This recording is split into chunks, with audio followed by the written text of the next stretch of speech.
Mission 50L या योजनेअंतर्गत आज या ठिकाणी कालवड संगोपन कार्यक्रम आयोजित केलेला आहे आणि या कार्यक्रमाचे प्रमुख पाहुणे उद्घाटक राज्याचे माजी महसूल मंत्री आदरणीय बाळासाहेबजी थोरात साहेब। या कार्यक्रमाचे अध्यक्षस्थान आपल्या दूध संघाचे कार्यकुशल चेअरमन श्रीयुत रणजितसिंह देशमुख साहेब यांनी स्वीकारावं। आमचे ज्येष्ठ संचालक श्री वरपे साहेब यांनी जी सूचना मांडली त्या सूचनेला आपल्या सर्वांच्या वतीने मी अनुमोदन देत आहे। ज्यावेळेस रिबेट द्यायची वेळ येते त्यावेळेस केंद्र चालक हा डायरेक्ट उत्पादकांना रिबेट देतो, पण आपल्या संघामार्फत आपण संस्थेला रिबेट देतो आणि संस्था देखील त्या उत्पादकांना रिबेट देते।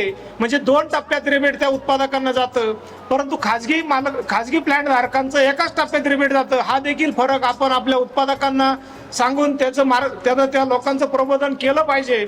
याच्यासाठी सगळ्यात उत्तम उपाय काय आहे? जो उत्तम उपाय तुम्ही इथे समोर बघून राहिला, आपण स्वतः ब्रीडिंग करायला पाहिजे। आपण स्वतः आपली कालवड जी आहे ती तयार करायला पाहिजे, तिचं संगोपन करायला पाहिजे आणि तिला 50 लिटर पर्यंत दूध देण्याची क्षमता होईल अशी एक चांगली गाय तयार करायला पाहिजे। माझा आणि संगमनेर तालुका दूध संघाचं जे नातं आहे ते फार जुनं आहे। आता बहुतेक 25 वर्षापासून जेव्हा मी विद्यापीठात लागलो आणि तिथे मी वेगवेगळे एक्सपेरिमेंट्स करायला सुरुवात केली, त्यावेळी मला ते जे एक्सपेरिमेंट आहे ते जे मी काय प्रयोग करतोय ते प्रयोग फील्डमध्ये टेस्टिंग करायची आणि त्याच्यासाठी मग संगमनेर दूध संघ जे आहे ते नेहमी जेव्हा कधी मी इथे आलो त्यावेळी मला ते सगळे प्रयोग मला करायला। आदरणीय बाला साहब थोरात जी के मार्गदर्शन में हमारे रणजीत देशमुख जी और आप सब मिलके आप भी पंजाब बनेंगे, इसमें कोई शक नहीं है।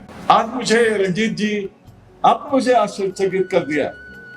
मैं सुनता आया था, आपसे बातें होती थी, आपका इंटरेस्ट में देखता था, लेकिन आज मुझे बड़ा आश्चर्य हुआ कि इन्होंने इतना ज्ञान अर्जित किया इस इंडस्ट्री के बारे में और इसी ज्ञान अर्जन के लिए ये अलग अलग राज्यों में गए, पंजाब भी गए, शायद मेरी मित्रता उसके बाद ही इनसे बढ़ी और देखा कि क्या हुआ है, कैसे पंजाब ने किया है। कुछ किसानों से सीखा, कुछ वैज्ञानिकों से सीखा और उसी सिलसिले में उनको ये पता चला कि पंजाब में जो कुछ भी हुआ है उसमें मेरा भी थोड़ा सा योगदान है। मिल्क रिप्लेसर क्या है? एक बैलेंस फीड है। वो दूध है आपके आप जो नॉर्मल अभी दूध पिला रहे थे उसको रिप्लेस कर देना है। ये एक बैलेंस फीड है, इसमें सभी तरह के मिनरल्स, विटामिन्स अवेलेबल है, लिवर टॉनिक्स है। तो उस केस में आपको जरूरी नहीं है आप अलग से लिवर टॉनिक डालें, तो बहुत सारे खर्चे आपके कंट्रोल हो जाते हैं। जो आप देख रहे हैं काफ स्टार्टर और ये काफ केज आप देख रहे हैं, ये किस लिए है? क्योंकि यहाँ पे सबसे महत्वपूर्ण चीज क्या है कि हम बछड़ी को 2 महीने पानी नहीं पिला रहे हैं स्टार्टिंग में ही। तो हमें इस काफ स्टार्टर, इस पिंजरे को इसलिए बनाया गया है कि बछड़ी को इसके अंदर रखिए और इसका मकसद है, इसका उद्देश्य है कि हम 24 तास, तीसरे दिन से हम 24 तास उसको पानी पिला सकें और 24 तास उसके सामने हम फीड रख सकें, जिससे उसका र्यूमन का विकास होगा और जितना र्यूमन का विकास होगा कल वो बछड़ी बड़ी गाय बनेगी और आपको जो ज्यादा दूध मिलेगा। तो यही एक मेरा था कि काफ स्टार्टर और दूध और पानी 24 तास हमें बछड़ी के सामने रखना चाहिए, जिससे हम उसका विकास अच्छे से ले सके।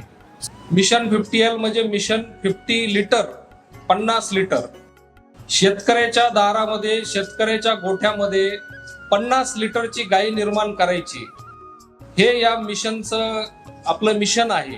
युरोपियन देश आहे, आज युरोपमध्ये आपण जर गेला तर तिथं 50, 60, 70 लिटरच्या गायी तुम्हाला बघायला मिळतील। तुम्ही अमेरिकेत गेलात तर 80 लिटर, 100 लिटरच्या गाया त्या ठिकाणी तुम्हाला बघायला मिळतील। एवढे मोठमोठे गोठे त्या ठिकाणी आहेत।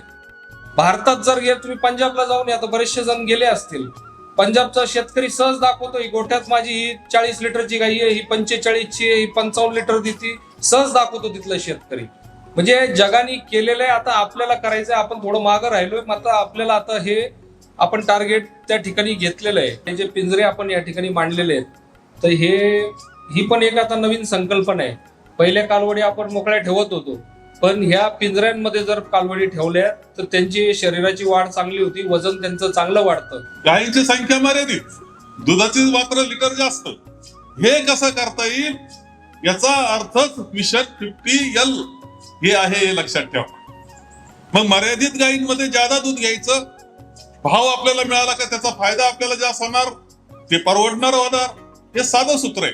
शेवटी बी महत्वाचं असतं. काही करायला गेलं, जातीवंत आंब्याची कोय सुद्धा जपून ठेवतो आपण.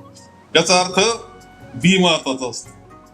बी आपण याच्यामध्ये सगळ्यात महत्वाचं की जी नवी गाय 50 लिटर करायची ती कालवड कशी असणार, कोणत्या क्वालिटीची असणार, कोणती असणार, तिची ब्लड लेवल काय राहणार, तिचे वंशज पूर्वज कोण आहेत, हे सगळं तुम्हाला पाहावं लागणार आहे. आणि मग तिथपासून सुरुवात करावं लागणार आहे. त्यावेळेस 50 लिटर सरासरीची गाय तुमची तयार होऊ शकते. म्हणून या सगळ्या याच्यात काम तुम्ही खरोखर चांगली योजना आहे, चांगल्या पद्धतीनं राबवा. खूप मोठं यश येईल. आणि संगमेर तालुका हा महाराष्ट्रातला दुधाच्या क्षेत्रातला मार्गदर्शक तालुका आज आहे, पुढे आणखी मार्गदर्शक होईल. इतकी ताकद या योजनेत, एवढं तुम्हाला यांनी सांगितलं.